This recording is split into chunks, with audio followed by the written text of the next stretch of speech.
I believe in communication. You don't like what I'm doing? Tell me why you don't like it. Let me talk to you about it.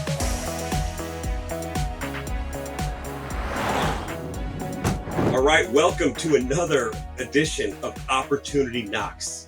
And today I am honored to have the one and only, the man, the myth, the legend, Michael Udine.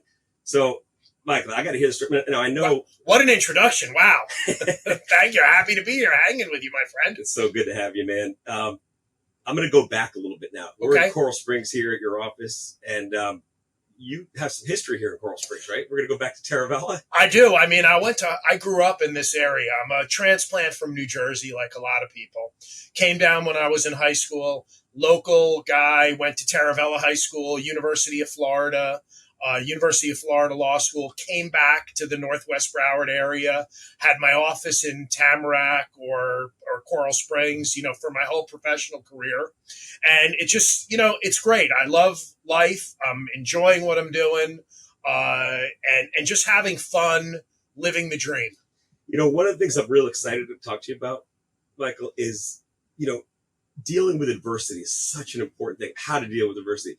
And your tenure as mayor of Parkland, as mayor of Broward County, you've dealt with some adversity and you've handled it with class. And it's inspiring to see. And I'm really excited to hear about your journey getting to where you got. So take me back to, you graduated at Florida State. You're done with Florida State. No, not Florida State. University of Florida. So you're going to have to edit this out, or else we're going to have this that's the one part we're not going to edit, because I'm a Knoll, and I know your whole family is Gators. We're all Gators. Well, my wife is a Cane, but she's originally Cane. But we're all Gators. I have three graduated from University of Florida. They all went to the public schools here in Northwest Broward. I have my oldest son is doing real estate development. My middle son is finishing med school at University of South Florida. And my daughter is adulting and doing PR down in Fort Lauderdale. And just having a good time and just watching life progress. But there's always stuff that comes up. There's always opportunities. It's kind of been a way that I have moved my life forward. I mean, example, out on a run. In 2022, running with a buddy of mine, and he says, if somebody doesn't run for city commission, I'm going to run for city commission. And I said, I don't want to be a city commissioner. We did a long training run. We were working out. By the end of the run, he had convinced me, and the rest is history. So that's one opportunity. And that was just a friend of yours that was just casually talking about? It was a random friend. They were building a school in Parkland. My kids weren't really of that age yet, but his kids were. Mm-hmm. And he didn't like the way they were communicating with him. They said, why aren't people telling us what's going on? Why aren't they telling us what day it's going to open? Why aren't they telling us what the progress is? We need better communication. And I was in Parkland, and I was one of the quote unquote younger guys at the time. And I was the new embodiment of what Parkland looked like. I remember the Sun Sentinel didn't endorse me. They endorsed my opponent the first go round. And they said in the text there, Michael Udine is what the future of Parkland looks like. But, we're still a little bit in the old. We're not there yet. We're not there yet. And I'm happy to say, using my kids' birthday party lists, Little League lists, soccer field lists, we ended up winning every precinct in Parkland at the time, and the rest is history. Yeah, it's been fun. So talk about that. So that was an opportunity that you took advantage of, is the conversation. You thought of it. You said, but you have your career at this time. Obviously, you're a lawyer. I'm practicing law at the time. And you weren't worried about that, like getting, because that's... I figured that it would be something. I've always believed in volunteering. I've always tried to tell my family's very active. If you know me over the years, we kind of do it together. So even when I was mayor and city commissioner in Parkland, we were always on the fields together. We were always doing our thing. And it's funny, we did this run. It was a good buddy of mine. We're at the end of a training run, and the next day I called a friend of mine who was kind of into politics, and he said, I'm going to tell you what. Give me your kids' birthday party lists. Give me your holiday card lists. Give me your wife's, lists that she has. You're running in a March election in Parkland. This is back in 2000. Not that many people are going to really vote. It's not before really email and the internet and social media. And all we have to do is get a new group of people out. And I remember when I ran, all of a sudden at the polls, you were seeing young people walking in with babies, and we won every precinct. And then the same thing happened 3 years later when I ran for mayor of Parkland. I mean, we just came up with ideas, we came up with new stuff, and it worked out. And how does that work when you run for mayor? Is that voted on? Is it appointed or is it voted? No. In Parkland at the time, I was running against an incumbent. I remember it was March of 2006. We came up with some cool marketing ideas. One of the things we did was we did a direct mailer to people. And what we did is we had all of my kids' friends and my wife. And my kids are in elementary school. Yeah. We walked door to door on the Saturday, and people were getting their mail and seeing my mailer in there, and we were saying, "Yeah, that's me right there."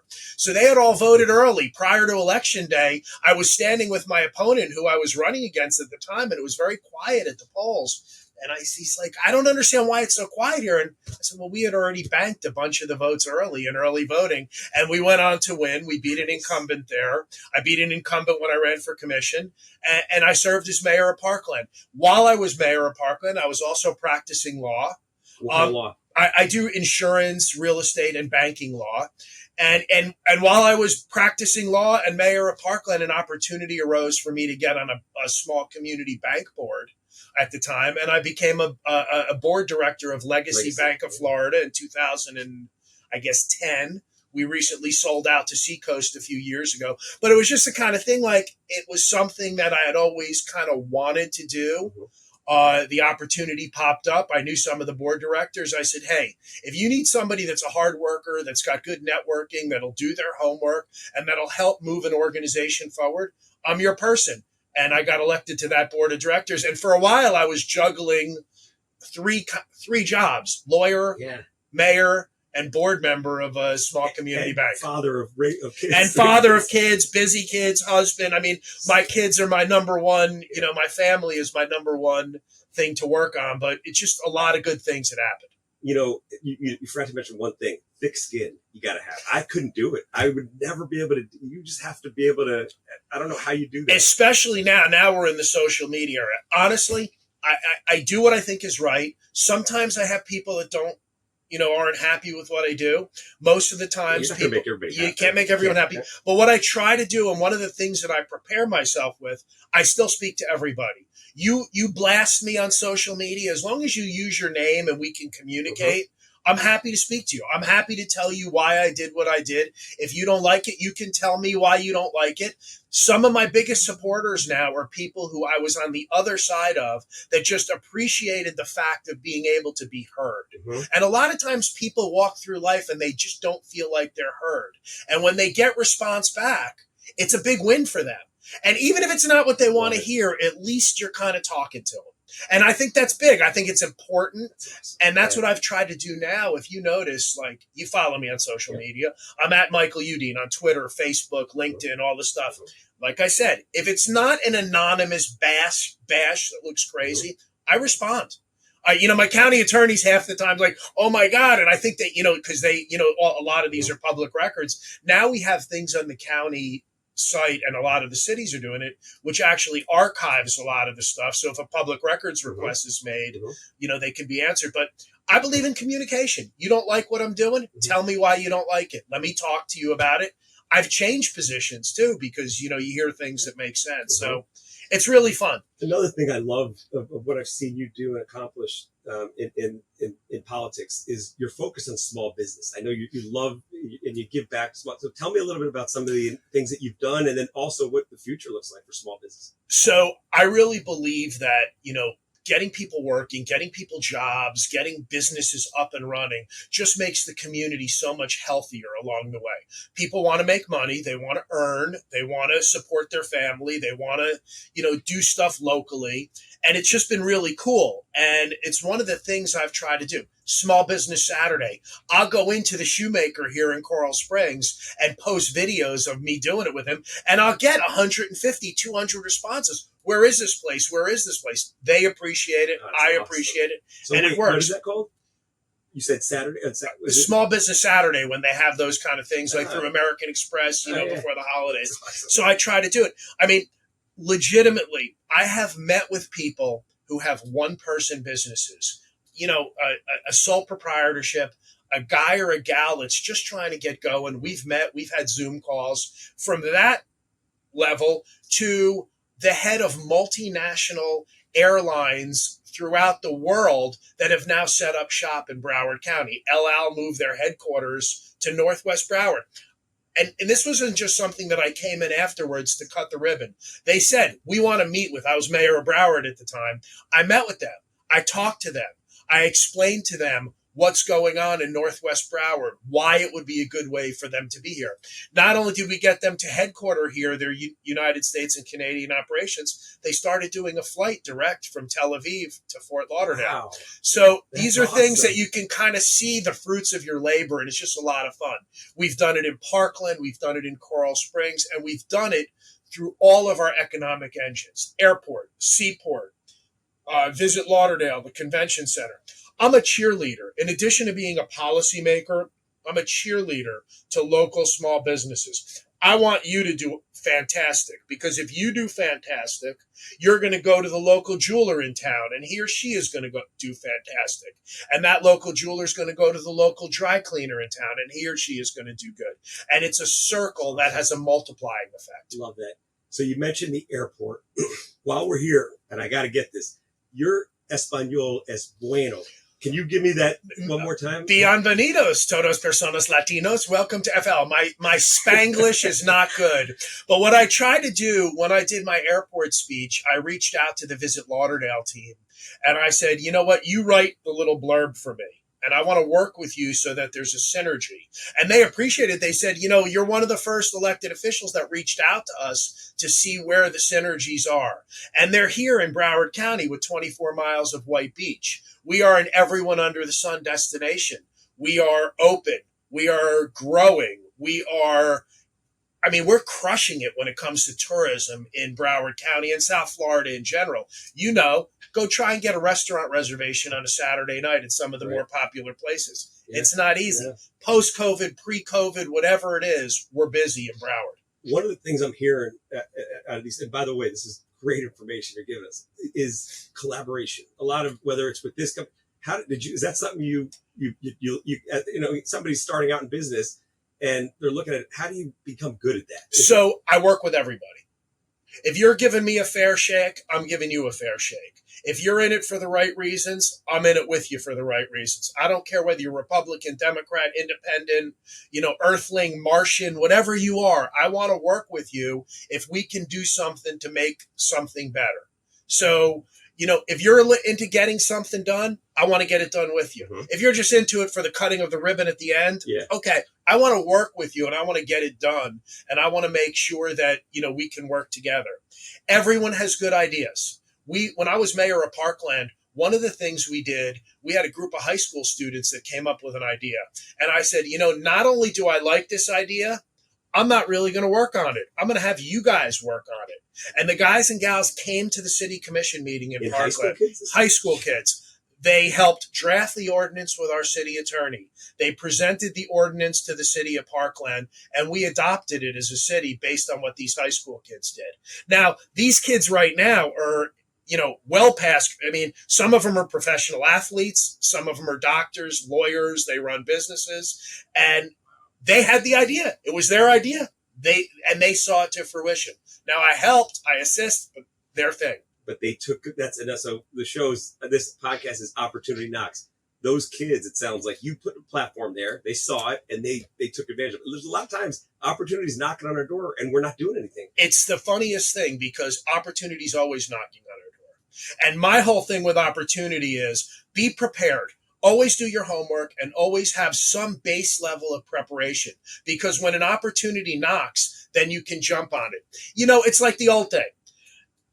I'd rather be lucky than good, but really I want to be lucky and good.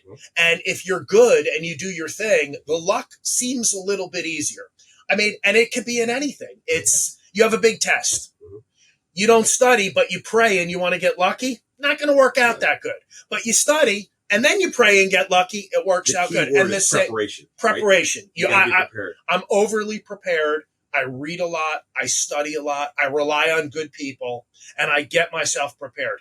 And when I need help, I ask for it. And I found, and a lot of people are scared. Like, hey, they don't want to approach me. They don't.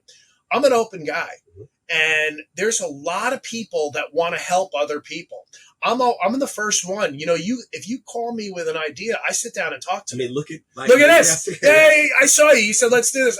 I'm happy to do it. Awesome. And when people have good ideas and they're doing it for the right reason, I think you'll find as a person that other people want to help you. Yes. And it's important. It's not an envy thing. It's not I don't want you to get ahead because then I can't get ahead. No way. We all win together. Yep. So that's the way I look at it. My wife is great. She runs a nonprofit. She's a rock star. She's a rock star. She works hard. The two of us have been very together in raising our kids. I'm a disciplinarian with them. I mean, it's not all fun and games, but there's a lot of fun and games because the discipline part worked. And now they're all good, productive citizens. So we have a great time together. Yeah, I love hearing that because I'm the disciplinarian in our family. My wife, she's disciplined, but not nearly like I do. They know if dad's upset, my father was tough on us, and it was great because I look back and that's how you learn as a kid is Totally. That discipline, and I hated it at the time, but it's such an important thing, and I think that lacks today, especially. You see kids and it's just like, how these parents. The entitlement mentality doesn't work when they get into the real, quote unquote, real world. So, you got to let your kids fail once in a while. You got to make sure that if they do fail, they understand why they failed and what they can do better next time. And you got to let them do a little bit on their own and make things happen. I can't tell you the stories over the years as an elected official that I've heard from different parents who've wanted me to do something for their kid. I get asked all the time to write letters of recommendation for kids. Now, there's a different way that it gets done. Many times I know the student. I know they've worked on campaigns. I've seen them through the community. I've seen their thing. Happy to do it. Sometimes the parent comes, hey, can you write a letter of recommendation for my kid who I've never met? Not the way to go. No. I would never let my kid do that. Exactly. You call, you do it. You network, you learn, you know how to, Did you bring your kids, like, when you were campaigning and doing it, were they part of that? Always. So it wasn't just you; it was your family. Always my family. And what did they think of that? There had to be times where, as a kid, you're like, "Dad, we really have to go to this." So I try to make it fun to them. Now, when you run for office, like you said, thick skin. I have thick skin. Many times your kids and your wife, they get a lot more defensive about me than I do about myself. I'm half the time, okay, it happens, no big deal. They get very, they can be, but they've learned too. And I bring my wife and my kids to a lot of events. They work through, they try to get something out of it as well. And it's just worked for us. It's worked for us as a family. We've prepared. We've learned together. I get ideas now from my kids all the time, and they see things from me. And it's funny now. They'll call me now. Do you know, like, this group? Like my daughter does nonprofit stuff. Do you know this nonprofit group? They're doing something, and maybe you should go there to support their nonprofit, and vice versa. And I've been to a few things, and I'll walk in, and the nonprofit will be like, "Why are you here? This isn't in your district. This isn't." I said, "Oh, I heard about it from my daughter or from my wife, and I want to support because I like what you're doing." And vice versa. And I find when you pay it forward, it comes back so many ways to you, and it's really cool. So what's in the future? Like, what do we see in here? Could we go big, the next level, or in politics, or? I prepare for everything. I take it one day at a time. I'm up for re-election in a couple months in 2024, and it's going great. Whatever happens, whatever life throws at me, I'll be ready for it. If I move forward to something, I'll do it. However life moves, I want to be ready, and I want to move forward. I'm prepared. I want to be prepared. I want to be for the twists and the turns as things happen. And I find when you are prepared, better things will happen to you in the future. So I'll play it by ear and see what's what. I love what I'm doing. Yeah. I love being your county commissioner. I love the networking. I love being able to help you and you being able to help me. And I love being able to make the community better. That's it. So what about Broward? What do we have? Do we have anything coming up? I mean, you mentioned that partnership with the airline. That's big league. So, and who do you, real quick, Michael, who do you work with through that? Is that what's the nonprofit? The Alliance, the Greater Fort Lauderdale Alliance, Yeah. they're the business generation part of Broward County.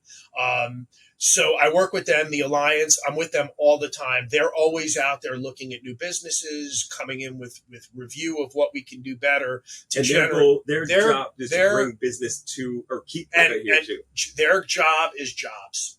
Yep. Their job is jobs. So they want to bring businesses here, high-paying jobs. What I get to do as a county commissioner is I get to work with our seaport.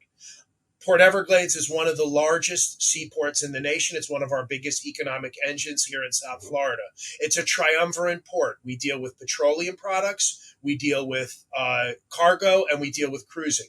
If you drive your vehicle south of Orlando, you're a stakeholder in Port Everglades because the petroleum that comes in all comes through Port Everglades. If you fly out of Miami Airport, the jet fuel that comes into Miami Airport comes through Port Everglades. Wow. You saw when we had some flooding for a while and they got one day offline, you saw what could happen. They're one of our most important economic engines. I work with them all the time. They're doing amazing things. We're bringing in the latest and greatest of cranes to get cargo off. You can get from Port Everglades to Los Angeles, California with one traffic light.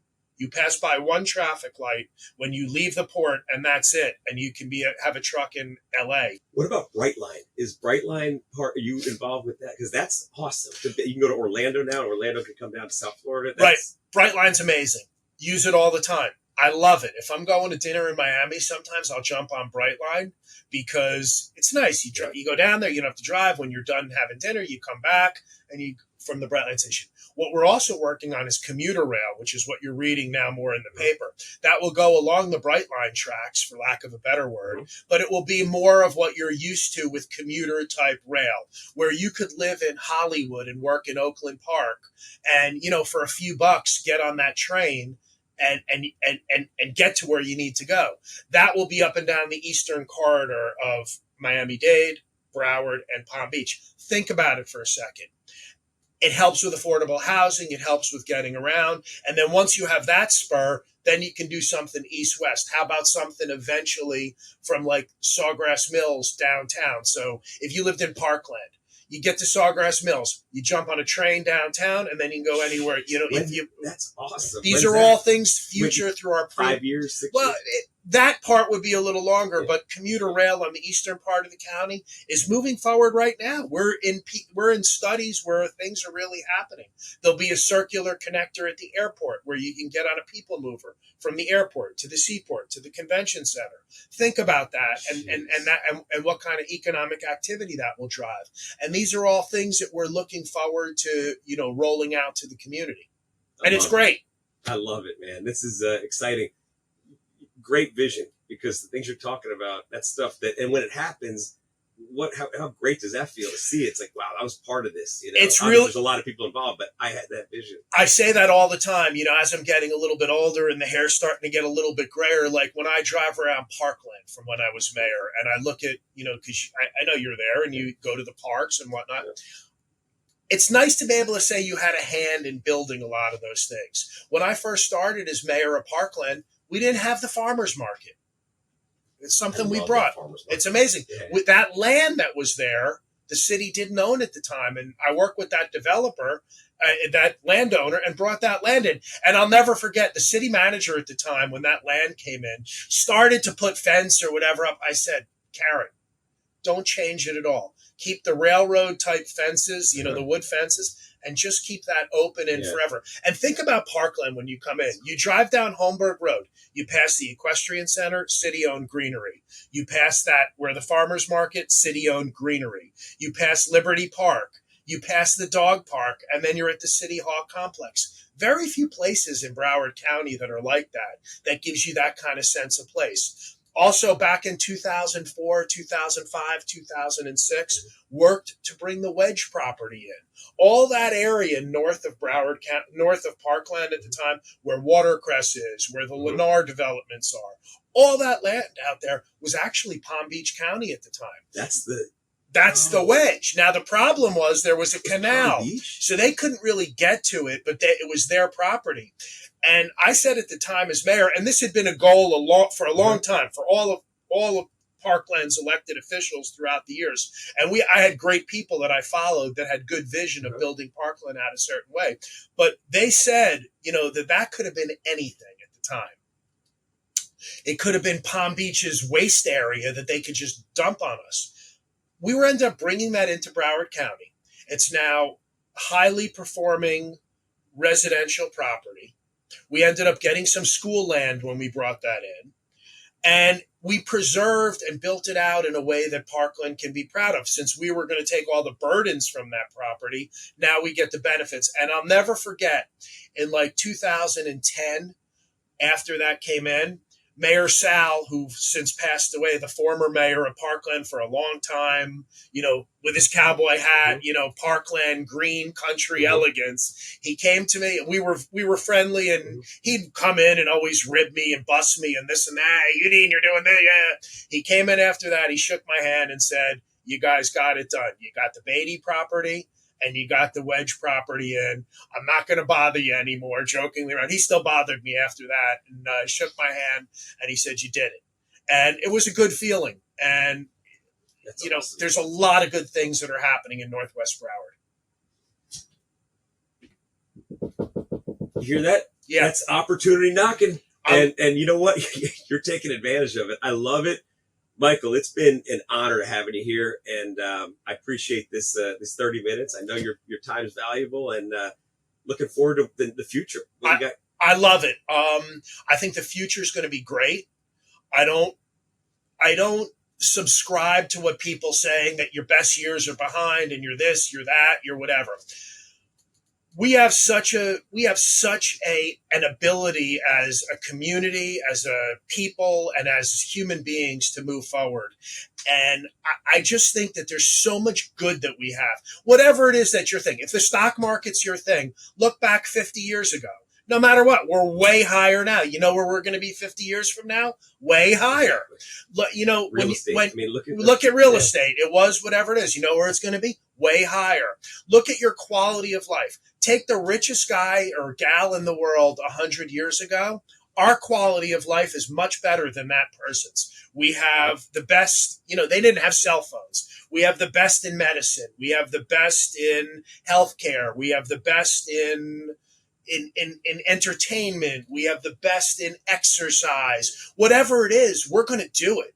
And it's going to come from things that we haven't even, what we don't know, we don't know. There's going to be things that we haven't even thought of. So I think take advantage of your opportunities. Work hard, play hard, study hard, love hard, do what you need to do.